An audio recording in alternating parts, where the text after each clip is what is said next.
In China, doing business over a meal is a common thing. But let me tell you, this dinner can be a real handful, and you have to navigate through all these unwritten rules and stuff. To avoid any embarrassing moments, it's better to start learning the rope of Chinese dining etiquette ahead of time. Today, I'm going to take you through some practical tips on how to carry yourself at a proper Chinese dinner. We are going to discuss seating arrangements, the art of ordering food, digging in, and even when raise the glass for a toast. First of all, seating arrangements. Generally speaking, there's a little rhyme to it. Honoring the left and facing the east. 上左尊东. Or in other words, the most esteemed guest should be sit on the left and facing the entry. Now, if we are dealing with a round table, the guest of honor takes the center stage, right smack in front of that door. Guests to the left and right are ranked based on how close they are to the main seat. The closer, the more respect. If the distance are the same, the left side is considered more esteemed than the right. Now, let's talk about those grand banquet. When it's a big banquet, the arrangement between tables is a bit of a dance. The head host sits right at the front and center of the table. On the left side, you've got seats second, fourth, and sixth in descending order of importance. And on the right, it's third, fifth, and seventh. So who gets where? Well, that's all based on the pecking order, status, and how close you are to the host. If you are the host, it's your job to arrive ahead of time. Station yourself near the entrance and guide your guests to their seats. If you are the invitee, then it's best to follow the lead of the host and take your designated seat. Now, here is the lowdown on seating strategy. When the big boss is in the mix, you should personally ask them to the premium seat. For clients, aiming to have the highest ranking one seated to the left of the host's seat. Of course, unless you are hosting some really high level dignitaries. Rules of ordering. Once most of the guests has arrived, if time allows, pass around the menu and invite them to order. Of course, with official banquets, budget is on your mind. So you're going to do your homework beforehand. Choose a place that matches the occasion and let your guests appreciate your effort in staying within the budget. And you know, when you are footing the bill, guests might hesitate to order. So it's often up to you to call the shots. If your boss is joining the feast, resist the urge to put them in charge just because you respect them or thinking they are well versed in social gathering and can handle the order better. Unless they insist, it might come across as a bit of uncouth. If you find yourself as a guest, it's good form to know that you shouldn't be overly proactive when it comes to ordering food. Let the host take the lead on the front. Now, if they insist, you can opt for something not too pricey and generally well received by all. Remember, it's a nice touch to get everyone's input around the table, especially asking if there are any food dislikes or particularly favorites. This way, everyone feels cared for. After placing the order, it's a smooth move to inquiry. I've put in some selections, but I'm not sure if they align with everyone's taste. Or should we consider adding anything else? Just a little bit of extra finesse. 3 rules of ordering dishes. First, checking the guest list. As a general rule, it's common to order 1 dish per person. If it's a gathering with more gentlemen, you might want to consider a bit of an increase. Second, think about dish variety. Strive for a balanced spread on the table, with a mix of meats and vegetables, cold and hot dishes, covering all the bases. If there's a majority of men, lean forward more meat options, while if there are more ladies, a few light vegetable dishes might be appreciated. Third, gauge the importance of the occasion. If the event involves some important individuals, it might be worth ordering a couple of more upscale dishes. One important note, avoid asking the waiter about the dish price or bargaining while ordering. This might make your company come across a bit of petty in front of clients and make them uncomfortable. Priority dishes to consider. First, dishes with Chinese characteristics. This is especially important when entertaining non-Chinese guests. Dishes like spring rolls, rice dumplings, steamed dumplings, and lion's head meatballs, compo chicken, and the like might not be the most exquisite in taste, but their distinctive Chinese traits make them well received by many non-Chinese. Second, local specialties. Consider local delicacies like Xi'an lamb's 泡馍, Hunan's mouse family braised pork, Shanghai's braised lion's head meatballs, or Beijing's hot pot lamb. When hosting guests from outside the region, serving these specialties could earn you extra point. Third, restaurant signature dish. Many restaurants have their own standout dishes. Ordering one of these dishes showcases your thoughtfulness and respect for your guests. Dietary taboos.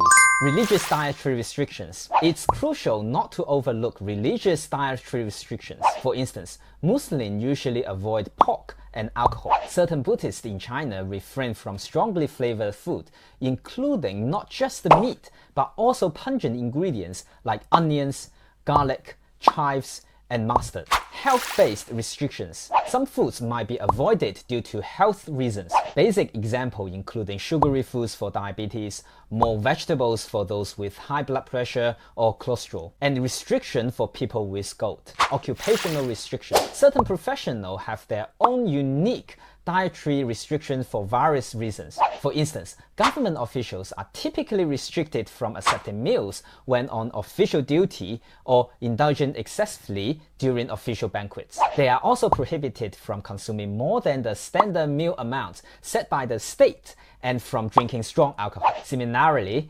drivers are generally not allowed to consume alcohol while on duty. Ignoring these restrictions could lead to misunderstanding on the other party's side. So, eating etiquette. Chinese people take formal dining or business dining seriously, and they are particular about how they eat as well as how they present themselves while doing so. As workplace etiquette gains more prominence, proper eating and table manner during business meals are given even more attention. At the beginning of a Chinese banquet, the first damp towel brought by the waiter is meant for wiping hands, not for your face. When lobster, chicken, or fruit are served, a small bowl of water with a hint of lemon slice or rose petals might accompany it. This is not a beverage, it's meant for washing your hands. You can dip your finger into the water, lightly cleanse them, and then dry them with a small towel. During the meal, it's important to display civility and politeness. Instead of constantly urge others to try a dish, you can simply introduce the dish on the table and let them decide. In some regions, it's common for people to encourage each other to eat more or even help serve each other food as a sign of warmth. However, this might not be the case everywhere, and pushing too hard might lead to discomfort. When guests are seated, it's courteous not to immediately start eating. Wait for the host to greet everyone and raise their glass as a signal to begin. Guests should not start eating before the host. When picking up food with chopsticks, wait until the dish is in front of you before using your utensils. Don't rush grab food ahead of those beside you and avoid taking too much with one go. Don't spill out bones or fish bones onto the table. Instead, cover your mouth with a napkin and use chopsticks to place them on a plate. If you drop food onto the table, don't eat it again. Avoid playing with your utensils or pointing chopsticks directly at the others. Refrain from using your hands to pick at your mouth. When using a toothpick, cover your mouth with your hand or a napkin. Don't allow any utensils to make a noise. After finishing the meal, you can use a napkins, tissue, or the small towel provided by the waiter to whip your mouth. But avoid whipping your head, neck, or chest. After the meal, avoid burping without restraint before the host indicates the end. Guests should not leave the table before the host.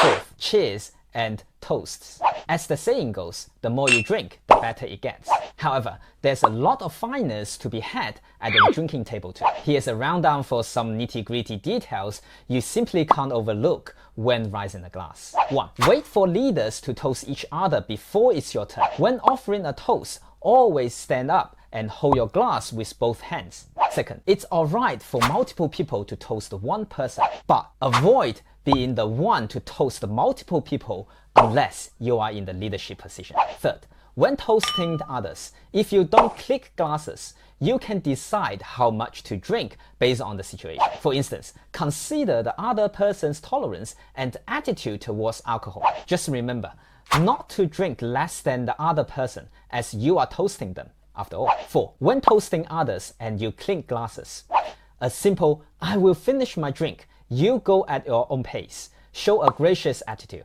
5. Be attentive to your superiors or clients. Make sure the glasses are never empty. Don't just arbitrarily refill someone's glasses. If you are going to do it, ensure they genuinely want their glasses refilled. Moreover, act as if you are offering the drink because you genuinely want to drink, not just to refill their glasses. For example, if leader A struggles with alcohol, subtly intercept the person who about to toast them. 6.